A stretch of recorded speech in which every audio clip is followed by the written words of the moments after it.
अस्सलाम वालेकुम दोस्तों। तो ड्रामा सीरियल मलकियत की आखिरी एपिसोड में हमने देखा कि सोफिया ज़ावियार का घर छोड़कर चली जाती है और उसकी जुदाई में ज़ावियार बुरी तरह टूट जाता है। उसकी बहन उसे दिलासा देती है, मगर दूसरी तरफ एक नया तूफान जन्म ले रहा होता है। ज़ावियार का दुश्मन सलार जेल से रिहा हो चुका है और बाहर आते ही वो सिर्फ एक मकसद रखता है, ज़ावियार का कत्ल।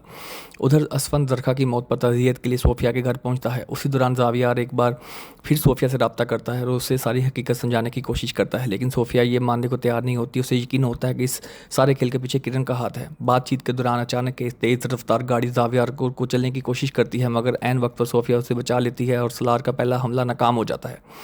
नाकामी पर तिल मिलाकर सलार अपने गुंडों को आखिरी वार करने का हुक्म देता है और ऐलान करता है कि उस इस बार वो किसी भी कीमत पर ज़ावियार को ज़िंदा नहीं छोड़ेगा।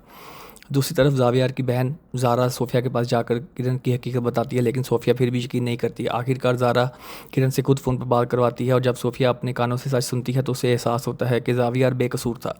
अगली सुबह ज़ारा ज़ावियार को जगा कर कहती है, उठो, सोफिया तुम्हारा इंतज़ार कर रही है। ये सुनते ही ज़ावियार की खुशी की इंतहा नहीं रहती और वो फ़ौरन सोफिया के पास पहुंच जाता है। लेकिन किस्मत ने अभी एक और इम्तिहान संभाल रखा था। वापसी पर सलार के गुंडे दोनों दोनों को घेर लेते हैं और चाकुओं से हमला कर देते हैं। ज़ावियार बहादुरी से उनका मुकाबला करता है और उन्हें भगा देता है, मगर इस दौरान वो शदीद ज़ख्मी हो जाता है। सोफिया फ़ौरन उसे अस्पताल ले जाती है, जहां ज़ावियार मौत के मुंह से वापस आ जाता है। कुछ देर बाद असफंद आकर बताता है कि इस हमले के पीछे सलार था और पुलिस ने ना सिर्फ गुंडों को बल्कि सलार को भी गिरफ्तार कर लिया है। सच सामने आने के बाद सोफिया के दिल में ज़ावियार के लिए मोहब्बत पहले से कहीं ज़्यादा बढ़ जाती है। दोनों तमाम गलतफहमियों और आजमाइशों को पीछे छोड़कर अपनी ज़िंदगी का एक नया और खूबसूरत सफ़र शुरू करने का फ़ैसला करते हैं। तो ये थी मोहब्बत, नफ़रत, साजिश और कुर्बानी की एक ऐसी दास्तां जिसमें आखिरकार सच्चे इश्क की जीत हो जाती है। आपको ड्रामा ओवरऑल कैसा लगा? प्लीज़ अपनी कीमती राय से आगाह कीजिएगा। चैनल को सब्सक्राइब कीजिए। शुक्रिया। खुदा हाफिज़।